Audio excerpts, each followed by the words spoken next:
Degloirespace signing in. Be mindful who you have around you, who you keep, what you listen to. It's very important because there is always a direct influence on you and there's always an indirect influence. The direct influence is simple. That one, you see the outcome straight away. You know, you're sitting with people who are, let's just say, thinking a lot and talking a lot about science. Most likely you're gonna start talking science too. You're gonna have similar interests. However, it's the indirect stuff that we need to address. If you hang around people who have a mentality that promotes negativity, you might even complain about these friends. But as you're hanging out with them, it'll take an imprint on you. And you'll become negative. You'll criticize them because that's part of the negativity, but you'll still be there. And then the scarier thing happens, that negativity starts to leak into other parts of your life. I'm sure you've all heard the saying, you are the average of the 5 people you hang around most with. There's an older saying, tell me who you hang out with and I'll tell you who you are. Now, you might say, hey, but that's not true. I've got some bad friends and they've done some bad things, but I wouldn't do that stuff. I agree with you. But here we're not talking about necessarily doing the same things. It is highly possible that you might do what they do because it rubs off on you. But really, the danger is not doing only. It's the mentality.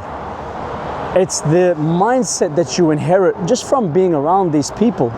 For example, people who don't do. You hang around them, slowly, you'll get a skewed vision of what it means to do. Suddenly, if you grab a book or watch a video about working out, you think you've done enough. And you start thinking stuff like, I'll do that. And then just that motivation of I'll do that becomes enough and you don't end up doing. Because how can you do? Your time is, your muscles are being trained in something else. For example, if you go to your friend's house and while you're there, you guys are just sitting talking. There's nothing wrong with that, but imagine that's the habit and you're doing this day in, day out, or a few times a week, or even once a week. You're teaching your muscles, you're teaching your mind that this is how I spend time. In fact, you're not even teaching them. Just by spending time there, that's what's happening. It's automatic. The body is learning to do that. The mind is learning to do that. And then you adapt to it. That becomes your norm. And if that becomes your norm, even if you complain about it, once again, that's it. In fact, you might become somebody who hangs out somewhere and then complains about what you're doing. That's your way of tolerating. That's the way that you justify to yourself that I'm not the same. That's your action plan. It's not much, but that's your action plan. At least your brain thinks, hey, I did something. I stood up against them. I stood up against this. But that's all you did. And then after a while, it becomes a thing. Everybody knows that you're the guy that hangs out and complains. Rather, what you need to do is do the things that make you change into what you want to become. Example, you want to be healthy, you want to be fit. It's not enough to watch videos. It's not enough to talk about it. It's not enough to dream about it. You need to start doing. And as you do, your body starts learning that. Through talking, you're learning talking. But through moving, you learn moving.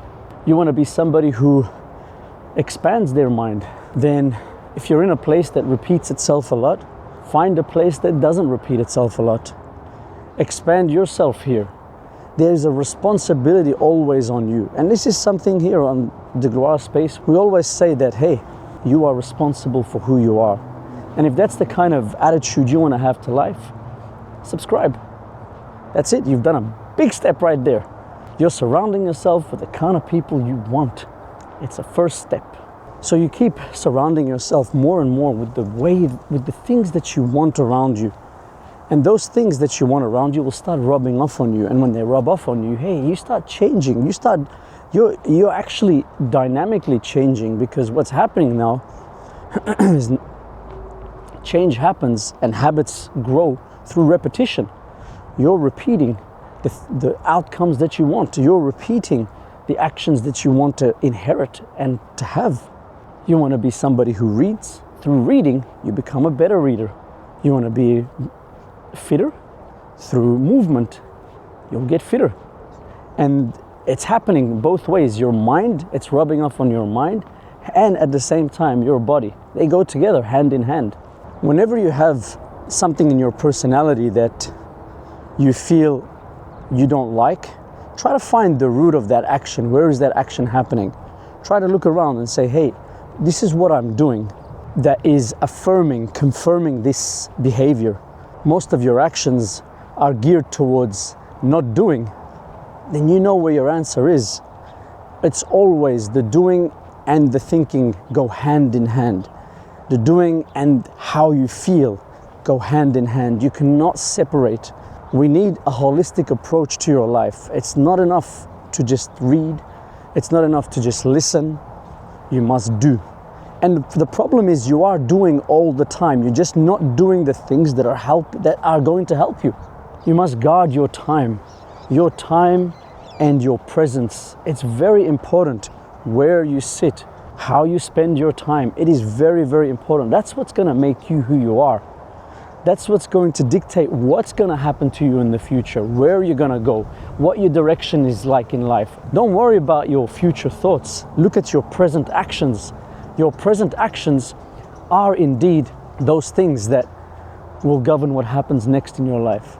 You want to be fit tomorrow, and if you're not moving today, you're not going to be fit tomorrow, because yeah, you might have the idea, you might have the intention, but without the action, how's your respiratory system going to get any better?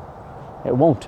What you're going to need to do is invest your time in the things that you need to do, in the vision that you have of yourself. Don't worry about future, worry about the present. If your future looks like you want to be traveling, then you start little by little with that. If your future looks like you're going to be super fit, then you start now. How is that future going to build? Think about it like you're building a house. You buy the land now. There's nothing on the land, but you bought the land. That's a start. And then you dig deep to build the foundation. That's not a house, but you're doing, and that doing is what's going to make that house possible in the future. Degloirespace signing out.